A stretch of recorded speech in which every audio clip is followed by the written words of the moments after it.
Okay, y'all. Today on this video, we're gonna talk about me going from broke as hell to living well. Okay, I'm talking about broke. Okay, let's talk about it. So listen, I am Antonina L. Griffin, and I help high-achieving women who feel stuck break through their self-imposed glass ceilings so they can manifest the life that they desire. In other words, I help women create their own deja vu. So listen.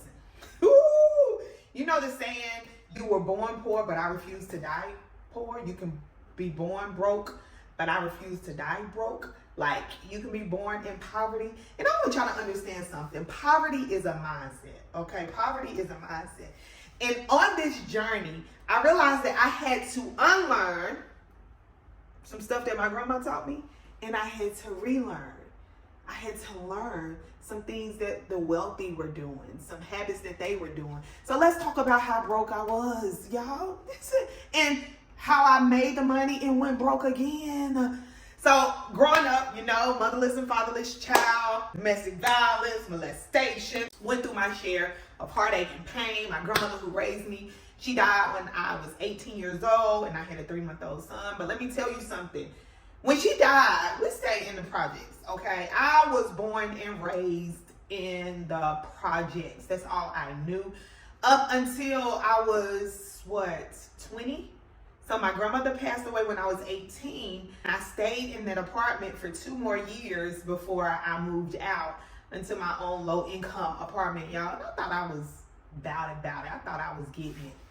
Hold on. Okay, so I got my own low-income apartment, and you couldn't tell me nothing. But listen, when growing up, I remember going to the National Guard Armory. And we used to stand in this line in the heat, y'all, just to get this free food. We used to get a big old can of peanut butter where the peanut butter stuff was on the bottom and all this oil was on the top, and we used to have to stir it. Then we used to get this bag of beans, and we also got powdered milk and eggs. Poor, okay? You know, we were on food stamps. My grandmother was on food stamps, and when I had my kids, I was on food stamps. I had the Section 8. Credit was jacked up, so I really couldn't get cars. Cars used to get repossessed. It's just crazy. But I remember this time where this is another pivotal moment in my life where I was staying in some apartments that I really didn't have no business staying in. I scraped up the money because I was living with my brother at the time. I'm telling you, I lived with my aunt. I lived with a friend. I lived with my brother. Life, child. Life was lifing, okay? And I ain't give up hope, okay? But anyway, so it was this one time I was living in these apartments. Me and at the time, it was just 2 boys and 1 girl, Kaja. Kaja was a baby. So down the street was another Winn-Dixie. It had snowed. And I literally didn't have any money. I didn't have any food stamps left. Because mind you, I would get my food stamps, but I would have to sell them to pay a light bill or to go towards my rent or something of that nature. And this is all before I got Section 8, okay? I remember walking to the store, and before going to the store, I literally had to dig in the couch looking for change to buy some packs of noodles to feed my kids.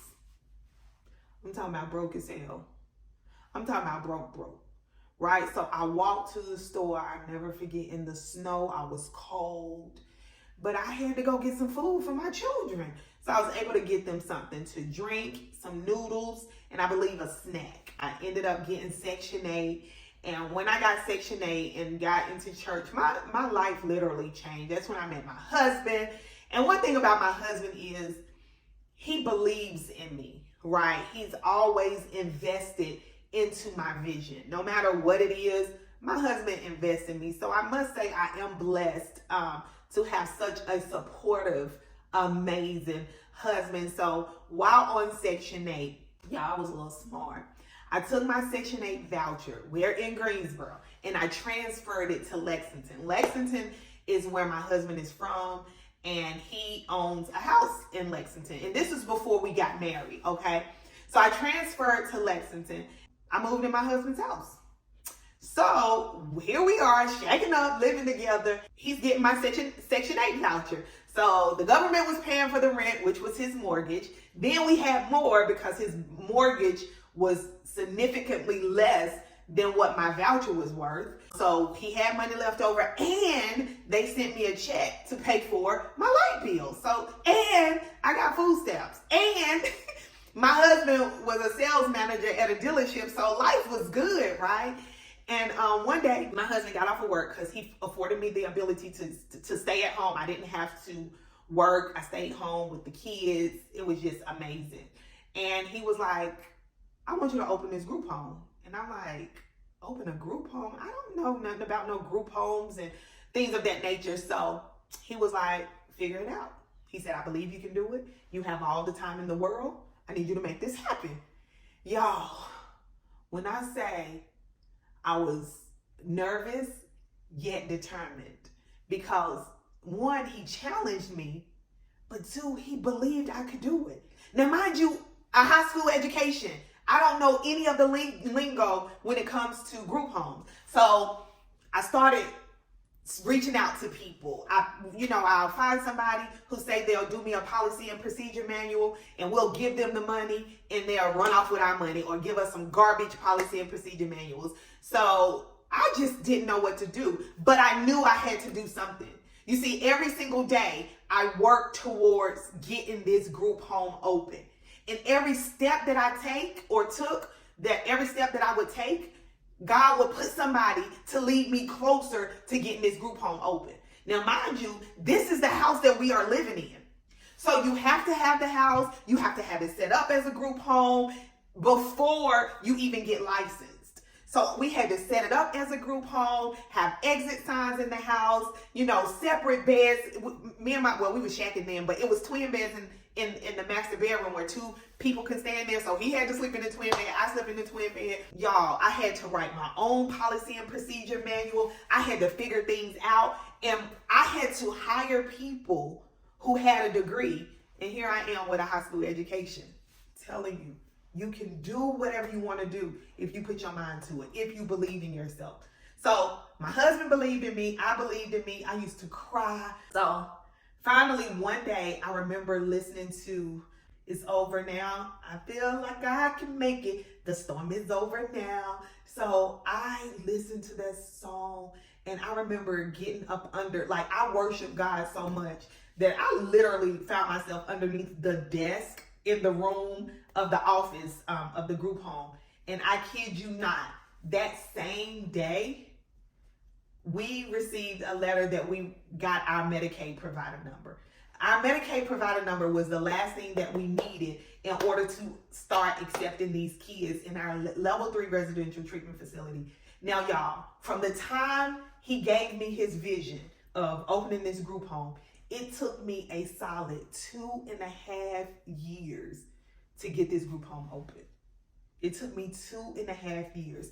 When I got the Medicaid provider number, we had to instantly move out and we had to get an apartment. So we ended up getting a 2-bedroom apartment, maybe 2 or 3 miles from the group home. And we got that 1 kid, then we got 2 kids, and then we ended up with 4 kids. Now let me tell you, 4 kids, we were making about a little over $8,000 per kid per month. So I went from being broke, being on Section 8, digging in the couch to find change to feed my kids. I went from all of that to making $32,000 per month. $32,000 per month. And our life changed. We moved from that 2-bedroom apartment in Lexington to we had 5 bedrooms, 4 bathrooms, 3 living rooms, 2 dining rooms, and a kitchen in this house. And it was the biggest house that I had ever lived in. It was like the dreams that I used to dream. It was like it was my reality. No longer am I even in a poverty state of mind. My mindset has shifted completely, totally and completely. And it was just a beautiful thing. But then, guess what? Life happened. And the state of North Carolina decided that they wanted to shut down, close all level 3 residential treatment facility, which was my group home. Now, let me make it make sense. Level 3 is the highest level group home that you can be in the state of North Carolina before they put you in a locked facility. So we had quote unquote high risk kids, but our kids were so loved. We treated them as if they were our children. We took them on beach trips. We did things for them. We bought them clothes. We literally took care of these kids. And when that came, like, once you start living like that, you never think it's going to disappear. You think you're going to have it all the time. And then it's gone. So I was living, I said I didn't have a poverty mindset, but I kind of sort of did, because although we had the money, I would find ways to spend money all the time, whether it was giving it to whoever asked, buying everybody's stuff, just shopping every single day, because my mindset didn't change at first. My mindset didn't change. So then when we lost the group home, then we found out that the home we moved into, we were just renting the home. It was like $2,800 a month. We found out that it was in foreclosure. So they came knocking on our door one day and was like, y'all gotta go. And you got 24 hours to get out. What? 24 hours to get out? Oh. Now, mind you, it was people, we still have my husband's house in Lexington, but we had some tenants living in it. And guess where we went? To a hotel. Me, my husband, and our kids. 4 of our kids had to go right to a hotel, and a dog. And I'm like, this can't be life. So, I'm going to tell you, you got to come back for the next video. Because I'm going to tell you how I lost it all, but I got it all back. And I got it bigger and better, where I started helping other people earn a 6-figure income. So that's the story of how I went from broke as hell to living well. But here's the gag. We went broke again. But it wasn't as bad, because my husband still, he went back to work selling cars. Our tenants ended up moving out. We ended up moving back in Lexington. But I was just like, I've had a taste of what $32,000 a month looks like. I need to taste this again. Now blow my mind, big God, blow my mind. We lost it all, but it's one thing that I gained. And that one thing I gained changed my entire life. So stay tuned for the next video, and I can't wait to share it with you. What did you get out of this? What did I learn out of this? You got to understand, it does not matter where you come from. It does not matter your educational level. It does not matter who your parents are. It does not matter. If you want to make something happen, come hell or high water, you can do it. You just got to, 1, believe in yourself. 2, you got to have some discipline. 3, you got to be a little consistent. And 4, don't you ever, ever, ever give up on your dreams. I'm Antonina L. Griffin, and I help high-achieving women who feel stuck break through their self-imposed glass ceilings so they can manifest the life that they desire. Don't forget to like, comment, share, and subscribe, okay, to this video. See you on the next video. Bye-bye.